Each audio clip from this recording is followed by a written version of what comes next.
दोस्तों आज हम जिस मूवी को एक्सप्लेन करने वाले हैं उसका नाम है गेम चेंजर और ये सीजी मूवी साउथ के सुपरस्टार रामचरण की इस साल की सबसे पहली मूवी है जो कि रिलीज हुई 10 जनवरी को। इस मूवी की बात करें तो ये मूवी भी पूरी तरह से मसाल एक्शन मूवी है, इसलिए इसकी स्टोरी आपको बहुत ही ज्यादा पसंद आएगी। इसलिए मैं कहना चाहता हूँ कि इस मूवी को पूरा जरूर देखना। अगर ये वीडियो पसंद आए तो चैनल को सब्सक्राइब जरूर कर देना। तो इस मूवी की स्टार्टिंग होती है आंध्र प्रदेश से और यहाँ के सबसे पहले हम स्टेट के सीएम को देखते हैं। यहाँ पर हमें पता लगता है किसी मूवी के अंदर जो स्टेट के सीएम है वो है मेगा श्रीकांत। और मूवी की स्टार्टिंग होते ही हम देखते हैं कि सीएम को सपने आते हैं और वो उस टाइम को याद कर रहा होता है जिस टाइम पर वो सीएम बना होता है। वो याद करता है जिस समय बना होता है, ये याद करता है जब वो सीएम बनने वाला होता है। तब उसने सबसे वादा किया था कि वो सीएम बन के हमेशा अच्छे काम करेगा, लेकिन अब वो देखता है कि उसने बुरे काम ही किए हैं। लेकिन अपनी बातों को याद करके उसकी तबीयत बहुत ही ज्यादा खराब हो जाती है, इसलिए उसे हॉस्पिटल के अंदर भर्ती कराया जाता है। सीएम को जो हॉस्पिटल में लाया जाता है तभी पता लगता है कि सीएम के 2 बेटे भी हैं और ये सीएम के सौतेले बेटे होते हैं, क्योंकि काफी साल पहले सीएम ने इन दोनों को गोद लिया होता है। सीएम के दोनों सौतेले बेटे होते हैं एंड एक्टर जयराम और एक्टर यश सूर्या। अब दोस्तों सीएम के जो सौतेले बेटे होते हैं मूवी के अंदर इनका नाम ज्यादा नहीं लिया गया है और साथ ही जो इनका बड़ा बेटा होता है उसका ज्यादा रोल भी नहीं है। और रही बात सीएम के छोटे बेटे की, तो इसका मूवी के अंदर काफी बड़ा रोल है। वही मूवी का मेन विलन होता है, क्योंकि मूवी के अंदर उससे ज्यादा टाइम अन्ना कहा गया है, हम भी इसे अन्ना ही कहेंगे। साथ ही दोस्तों बात करें सीएम के नाम की, तो मूवी के अंदर सीएम का नाम है सत्यमूर्ति। अब दोस्तों हॉस्पिटल के अंदर हम ये देखते हैं कि उनका इलाज किया जाता है और इलाज की वजह से सीएम ठीक हो जाता है। हॉस्पिटल से निकलते ही सीएम एक मीटिंग रखता है और उस मीटिंग के अंदर अपने सारे एमएलए एंड मिनिस्टर को बुलाता है और उस मीटिंग के अंदर वो अनाउंस करता है कि अब से वो कोई भी गलत काम नहीं करने वाला है और जितने भी पार्टी के अंदर हैं उनको भी सारे गलत कामों को बंद करना होगा और उसने आगे किसी का भी गलत काम देख लिया तो उनको भी पार्टी से बाहर कर देगा। दोस्तों सीएम सत्यमूर्ति के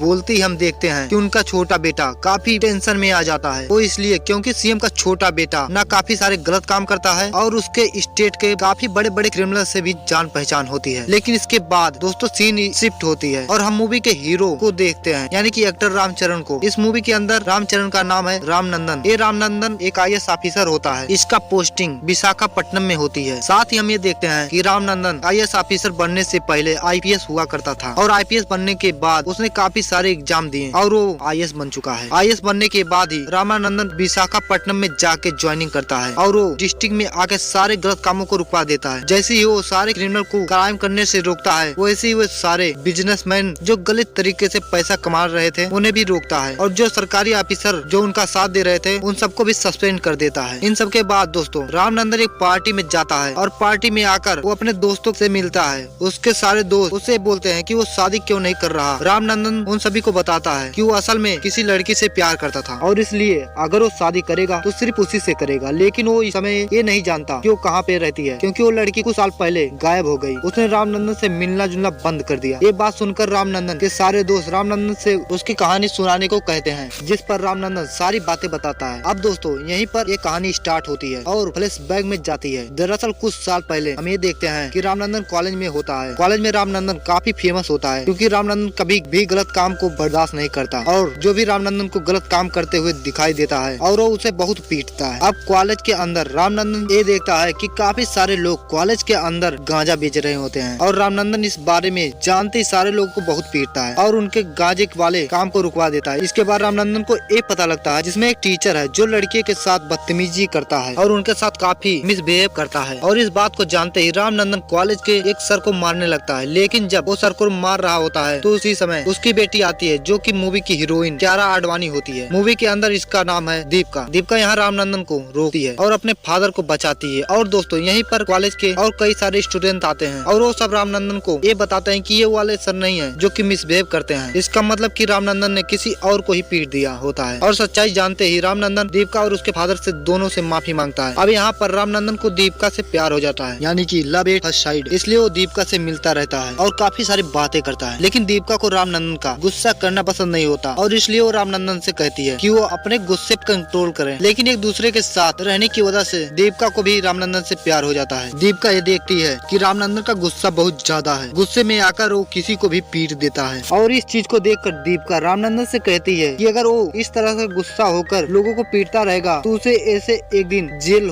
जाना पड़ेगा और इसीलिए वो उसे एडवाइस देती है कि अगर गुस्सा करना ही है तो पढ़ाई लिखाई करके आईएएस बने और तब अपना गुस्सा क्रिमिनल पर निकाले ताकि उससे देश का भी भला हो। दीपिका की बात सुनकर रामनंदन राजी हो जाता है और वो ये फैसला करता है कि अब वो IAS बनकर ही रहेगा। लेकिन दोस्तों यहीं पे दीपिका ये शर्त रखती है कि अगर रामनंदन IAS ना बनकर IPS बन गया तो वो उससे शादी नहीं करेगी। लेकिन रामनंदन उससे शादी करना चाहता था, उसे IAS ही बनना होगा। उसके बाद ही रामनंदन IAS की एग्जाम देता है, लेकिन 6 नंबर की वजह से वो IPS बन जाता है और पुलिस डिपार्टमेंट ज्वाइन कर लेता है। लेकिन दीपिका इस बात से गुस्सा हो जाती है और इसीलिए वो शहर छोड़कर चली जाती है। इसके बाद रामनंदन दीपिका को काफी ढूंढता है, लेकिन वो कभी भी नहीं मिलती। अब दोस्तों यहीं पे एक कहानी एंड होता है। लेकिन पार्टी के अंदर हम ये देखते हैं, पूरी कहानी सुनकर राम का एक दोस्त बोलता है कि वो ये जानता है कि इस टाइम पे दीपिका कहाँ पर है और वो फिर जल्दी से राम को उसका एड्रेस देता है और राम सीधा दीपिका से मिलता है और उसे बताता है कि वो IAS बन चुका है। जिसके बाद दीपिका ये सुनकर बहुत ही ज्यादा खुश हो जाती है और फिर रामनंदन और दीपिका शादी के लिए तैयार हो जाते हैं। अब दोस्तों इसके बाद ही रामनंदन अपने ऑफिस जाता है और उसे ये पता चलता है कि उसने तो इस टाइम पर अपने डिस्ट्रिक्ट के सारे क्रिमिनल को पकड़ लिया है और जो गलत काम कर रहे हैं उनको रोक दिया है। अब भी एक ऐसा आदमी है जो गलत तरीके से अभी भी रेत और मिट्टी निकालता है और इलीगल तरीके से उसे बेच रहा है। ये जानते ही रामनंदन अपनी टीम लेता है और उस जगह पे छापा मार के उस जगह के सारे लोगों को अरेस्ट कर लेता है। लेकिन दोस्तों हमें ये पता लगता है कि पूरा काम का असली मालिक मिनिस्टर का छोटा बेटा अन्ना होता है और जिन सारे लोगों को रामनंदन ने अरेस्ट किया होता है वो सारे उसी के आदमी होते हैं। इसीलिए जैसे ही अन्ना को ये पता लगता है कि उसने काफी सारे आदमियों को अरेस्ट कर लिया है, वैसे ही वो रामनंदन को अपने घर बुलाता है ताकि वो उससे रिश्वत देके अपना काम करवा सके। लेकिन यहाँ पर रामनंदन अन्ना के घर आने से मना कर देता है और अन्ना को जैसे ये पता लगता है कि एक कलेक्टर ने मिनिस्टर के घर आने से मना कर दिया है, अभी इस बात को सुनकर उसे बहुत ही ज्यादा गुस्सा आता है और वो इसलिए अपनी गाड़ी लेता है, कई सारे आदमियों के साथ सीधा रामनंदन के ऑफिस आता है। ऑफिस आकर अन्ना रामनंदन से बदतमीजी करता है, उससे कहता है कि वो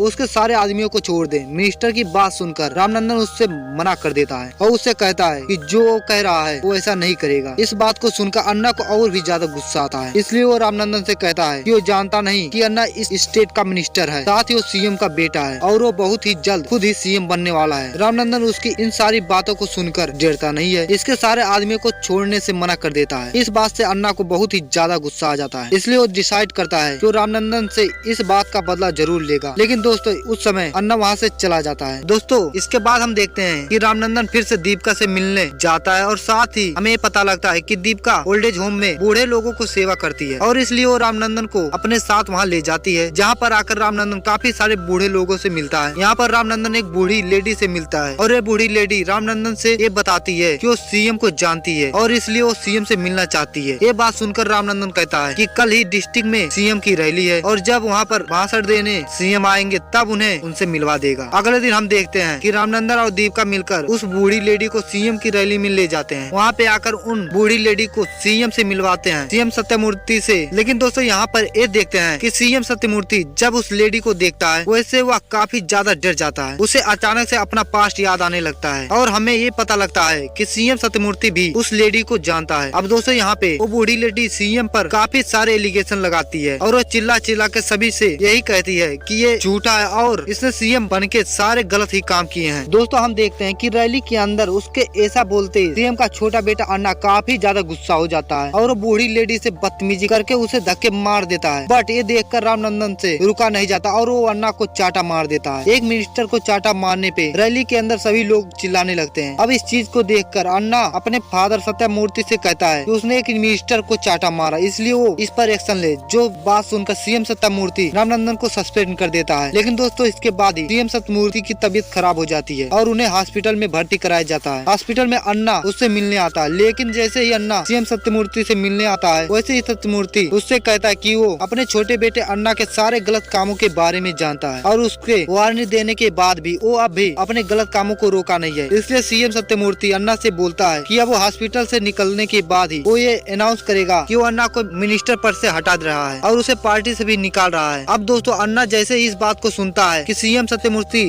हॉस्पिटल के बाहर निकलते ही उसे मिनिस्टर पद से हटा देगा, ये जानकर उसे बहुत ही ज्यादा गुस्सा आता है और वो गुस्से में आकर अपने बाप को जान से मार देता है। फिर इसके बाद ही वो पार्टी की मीटिंग रखता है। मीटिंग के अंदर अपने फादर की मौत की खबर देकर सबसे कहता है कि अब से वो CM है। लेकिन दोस्तों इसी टाइम पर न्यूज से पता लगता है कि CM मरने से पहले एक वीडियो रिकॉर्डिंग की थी और वो रिकॉर्डिंग मीडिया तक पहुंच जाती है, इसलिए मीडिया उस वीडियो को चलाने लगते हैं। वीडियो क्लिप में सबको दिखती है कि वीडियो क्लिप के अंदर CM सत्यमूर्ति कहता है कि वो ज्यादा टाइम तक जिंदा नहीं रहेगा और कुछ टाइम बाद ही उसकी मौत हो जाएगी, इसलिए वो ये चाहता है कि उसके मरने के बाद कलेक्टर रामनंदन को उसके जगह पर नया सीएम बनाया जाए। दोस्तों ये बात जान के सीएम के दोनों बेटे और सारे लोग एकदम शॉक हो जाते हैं। इसके बाद ही एक पास्ट की स्टोरी स्टार्ट हो जाती है और स्टोरी के जरिए हमें ये पता लगता है कि सीएम ने रामनंदन को सीएम क्यों बनाया है। वो लेडी जिसने सीएम सत्यमूर्ति पर एलिगेशन लगाया था, सीएम सत्यमूर्ति उसे कैसे जानता है। सीएम के दोनों बेटे जो उसके सौतेले बेटे हैं, उन दोनों को सीएम ने गोद कब लिया। अब दोस्तों पार्ट की स्टोरी के अंदर हम ये देखते हैं कि ये बात 20 से 25 साल पहले की होती है और इस वाली स्टोरी में हमें पता लगता है कि वो अनजान बूढ़ी लेडी जो कि सीएम पर एलिगेशन लगा रही थी, असलियत में वो रामनंदन की असली माँ होती है। इस टाइम पे राम काफी छोटा होता है। राम के जो फादर हैं वो राम ही की तरह दिखते हैं, वो भी एक्टर रामचरण ही है। अब कहानी में राम के जो फादर हैं वो होते हैं अपन्ना। वो काफी ज्यादा ऑनेस्ट और ईमानदार आदमी होते हैं और इसीलिए इनके गांव में जो गलत काम होते हैं उन सारे कामों के खिलाफ आंदोलन करके सारे कामों को बंद करवा देते हैं और उनके इन्हीं कामों को देखकर सारा गांव सपोर्ट करने लगता है। अपन्ना का गांव वाले उनसे कहते हैं कि वो इलेक्शन लड़े ताकि इलेक्शन लड़के उनके पास पावर आए और पावर आने के बाद वो सब कुछ कर सकते हैं। लेकिन दोस्तों हम ये देखते हैं कि जो अपन्ना होते हैं वो थोड़ा हकले होते हैं, यानी कि उनके बोलने में थोड़ी तकलीफ होती है। इसलिए वो पार्टी बनाकर वो चुनाव लड़ने का फैसला तो करते हैं और भाषण देने के लिए अपने दोस्त को चुनते हैं। अपन्ना का दोस्त और कोई नहीं सीएम सत्यमूर्ति होता है और वो भाषण देने में काफी अच्छा होता है। इसलिए अपन्ना उससे कहता है कि अब वो ही भाषण देगा और साथ ही अपन्ना उसे सीएम कैंडिडेट के लिए खड़ा कर देता है। अब उसके बाद अपन्ना की पार्टी को काफी सपोर्ट मिलता है। देखने में ऐसा लगता है कि वो लोग इलेक्शन में आराम से जीत जाएंगे। दोस्तों इलेक्शन के प्रचार के लिए पैसे भी लगते हैं और हालांकि पार्टी के पास ज्यादा पैसे नहीं होते, बट इसी टाइम पर ज्यादातर बिजनेसमैन सत्यमूर्ति से मिलते हैं और पैसों का सपोर्ट देते हैं ताकि सत्यमूर्ति सीएम बन के उनका फेवर करे। दोस्तों सीएम सत्यमूर्ति रिश्वत लेने के लिए